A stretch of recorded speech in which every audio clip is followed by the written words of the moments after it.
Olá, sejam muito bem-vindos ao nosso canal do Giro Socioambiental. Aqui vocês encontrarão vídeos educativos do Programa de Educação Ambiental e Comunicação Social da CCR-MS Via. Este canal foi criado especialmente para trazer informações a respeito do meio ambiente a toda a comunidade dos 21 municípios atendidos pela BR-163 no estado de Mato Grosso do Sul. Nosso primeiro vídeo, então, traz como tema o próprio meio ambiente, onde ressaltaremos a sua importância e daremos dicas de como mudar alguns hábitos diários para que possamos colaborar com a sua conservação. Vamos lá? Este material é oferecido pelo Programa de Educação Ambiental e Comunicação Social, em atendimento às diretrizes do Licenciamento Ambiental Nacional, conduzido pelo IBAMA. Trabalhar o tema meio ambiente é aparentemente uma missão fácil, já que ele vem ganhando cada vez mais espaço em nosso dia a dia. No entanto, só faz sentido abordá-lo se houver a intenção de se criar uma consciência de sua conservação em toda a comunidade. Geralmente, em treinamentos, aulas, palestras, quando surge a pergunta "o que é meio ambiente?", começam a surgir respostas como as árvores, os animais, a água, o que é normal, porque é comum que as pessoas façam essa associação de natureza como sinônimo de meio ambiente. Mas a verdade é que o meio ambiente engloba tudo que nos cerca.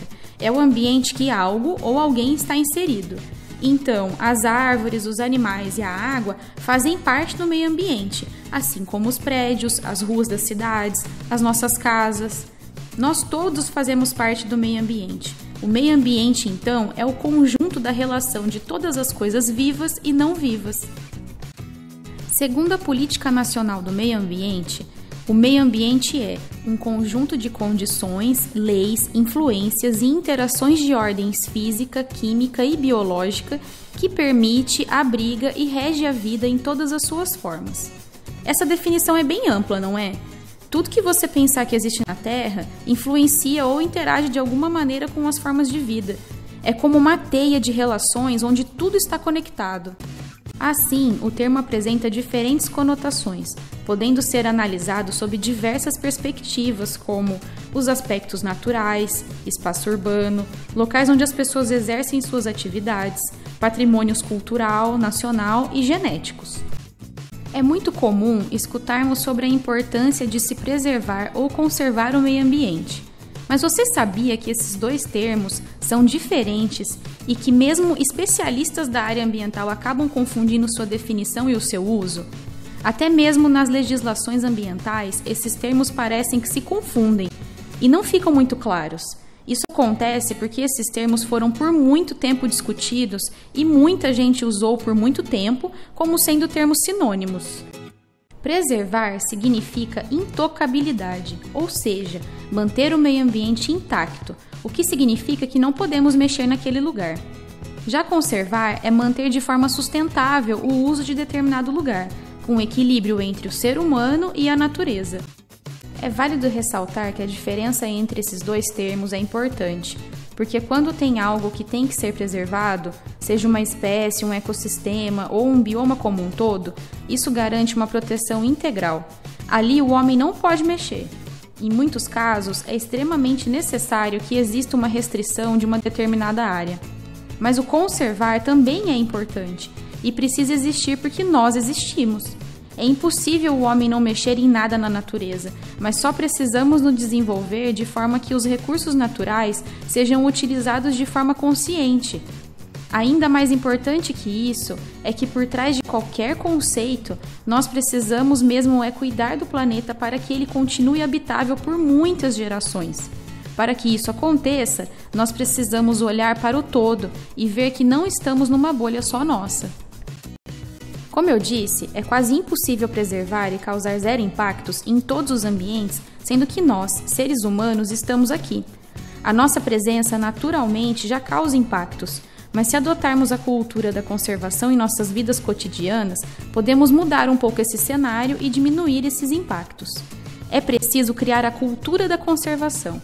Tanto empresas, instituições, quanto cada um de nós, podemos fazer alguma coisa para diminuir o impacto ambiental e conservar o meio ambiente.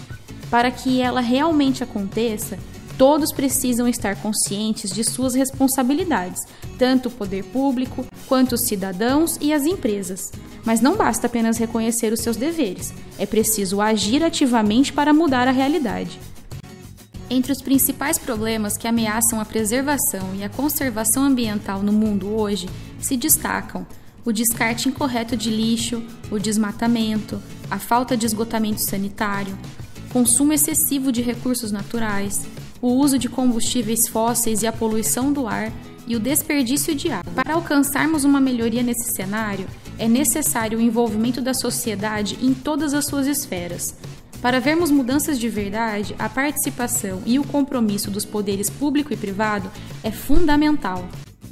Reconhecer a importância da conservação ambiental é o primeiro passo, mas não é a solução para enfrentar o desafio. Olhando para os problemas citados, muitas pessoas cometem o erro de acreditar que as suas atitudes e mudanças de hábitos cotidianos não têm importância e por isso não fazem absolutamente nada. Mas nós estamos aqui para mostrar que pequenas mudanças podem sim fazer a diferença. Nós podemos começar com atitudes muito simples, como diminuir o consumo de água e luz em casa. A água que sobrou do último enxágue da máquina pode ser reutilizada para lavar o quintal. E também ajuda se a gente diminuir o tempo do banho, né? Quanto à economia de energia, nós podemos trocar as lâmpadas incandescentes por fluorescentes, por exemplo. Você também pode diminuir o uso de produtos de higiene e limpeza convencionais, que são super poluentes, fabricando-os em casa. Usando corretamente produtos com maior durabilidade e com embalagens na medida certa, você vai reduzir o consumo de energia, de água e a quantidade de lixo residual. Assim, quando for comprar alguma coisa, pense em como reduzir a quantidade de lixo que será gerado com aquilo e evite excessos de consumo. Se você mora sozinho, por exemplo, é possível encontrar na maioria dos supermercados embalagens apropriadas para o consumo de uma pessoa só. Isso evita que os alimentos percam a validade e acabem no lixo. Ou ainda, se for organizar uma festinha de aniversário para o seu filho, por exemplo, e convidou 50 amiguinhos, para que comprar uma embalagem de talheres com 200 unidades? Neste caso ainda, seria ideal utilizar os talheres de casa para não gerar mais lixo, não é mesmo? Para retirar o pó do piso sem produtos de limpeza é super prático. Além de passar uma vassoura de cerdas macias, umedeça um pano com algumas gotas de óleo vegetal e 2 colheres de sopa de suco de limão. A solução deixa um cheiro agradável e ainda dá brilho. Para a solução ecológica de detergente, ferva em fogo baixo 2 xícaras de chá de água e 1 xícara de sabão de coco ralado. Mexa até a total dissolução. Tire do fogo, acrescente mais 6 xícaras de água, 2 colheres de sopa de bicarbonato de sódio, suco de 2 limões, misture bem e seu produto está pronto para ser usado. Mas essas não são as únicas substituições que podemos fazer. Deixamos um link na descrição do vídeo com mais dicas e receitas de produtos que podem te ajudar a reduzir o consumo dos produtos nocivos ao meio ambiente, bem como na redução do uso e descarte de embalagens plásticas.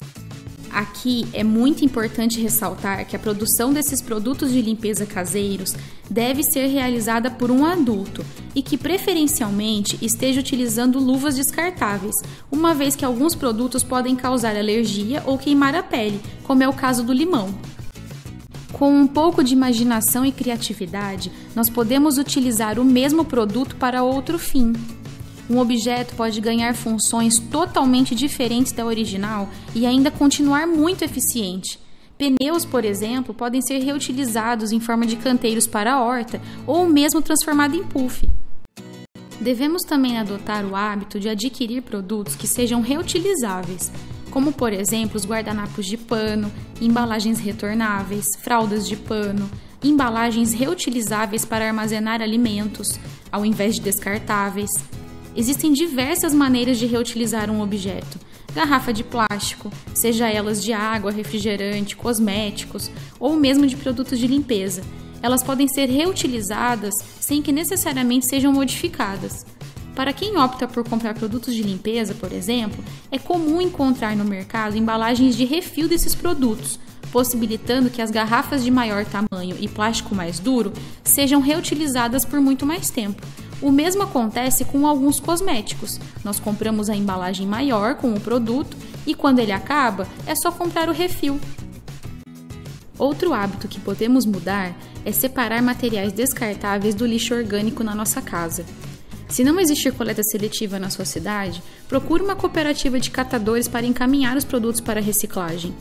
Informe-se sobre locais para descarte apropriado de eletrônicos, como celulares e computadores velhos.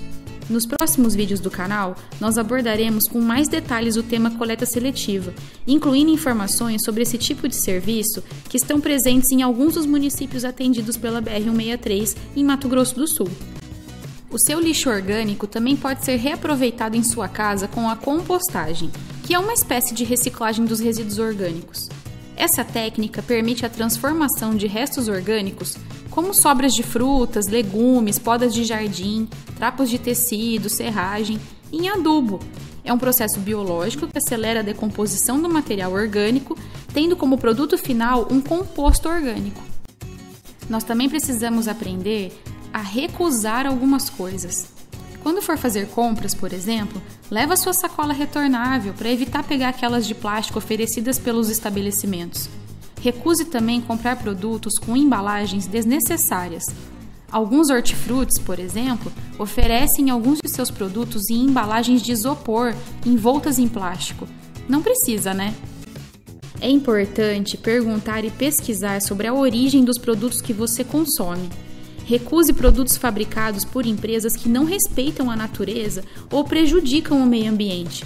Veja se os fabricantes não estão envolvidos com desmatamento ilegal e trabalho escravo, por exemplo. Opte por comprar de quem produz em baixo impacto no ambiente e beneficia a sociedade. Repensar alguns hábitos também faz parte da nossa mudança. Procure utilizar menos o seu carro. Ande mais a pé, de bicicleta. Use transporte coletivo quando possível, ou mesmo táxi ou com motoristas de aplicativo. É mais barato e você evita a emissão de poluentes. Outra alternativa é a carona solidária. Você pode organizar na sua empresa uma rota para dar carona para os seus colegas de trabalho. No caso do uso de transporte coletivo ou da carona solidária, precisamos lembrar que estamos passando por um momento delicado no mundo. Por causa da pandemia da Covid-19, é importante mantermos todos os cuidados para evitarmos o contágio pelo vírus. Usem sempre suas máscaras, lavem as mãos frequentemente e utilizem álcool em gel para higienizar as mãos, além de outros cuidados que devem ser tomados, como evitar encostar as mãos no rosto antes de lavá-las, limpar objetos coletivos, manter o distanciamento social e evitar cumprimentar as pessoas com abraços, beijos no rosto e apertos de mão. Existem também diversos selos de produtos seguros, saudáveis e sustentáveis. É só buscar uma alternativa que combine com você. Contudo, fique atento para distinguir uma certificação conferida por um organismo independente e os selos autodeclaratórios, que são colocados nos produtos pelos próprios fabricantes. Bom, chegamos então ao fim do nosso primeiro vídeo educativo. Nós aprendemos muito aqui hoje, não é mesmo? O nosso primeiro vídeo teve como objetivo introduzir todos vocês ao tema meio ambiente. Mostramos o que exatamente engloba o termo, a definição de preservação e conservação ambiental e a diferença entre essas duas definições, e indicamos como cada um de nós podemos colaborar para a sua conservação. Ei, mas espera um pouquinho, não sai daí não, nós temos uma missão. A partir dos próximos vídeos, a nossa amiga aqui estará junto conosco para nos ajudar a levar mais informações para vocês. Mas ela ainda não tem nome e nós gostaríamos da sua ajuda para isso. Basta acessar o link na descrição deste vídeo e responder a enquete. Ela estará disponível até o final deste mês. Contamos com a sua participação. Se tiverem alguma dúvida, sugestão ou quiserem conversar sobre o tema do vídeo de hoje, é só entrar em contato conosco através de nossos canais de comunicação. Aproveitem também para dar um pulinho no nosso site, lá vocês vão encontrar tudo sobre o Programa de Educação Ambiental da CCRMS Via e também o blog do Giro Socioambiental, com matérias mensais sobre o meio ambiente. Esse vídeo foi criado pela CCRMS Via em parceria com a Samorano Consultoria Ambiental. Agradecemos a sua atenção. Esperamos que tenham gostado.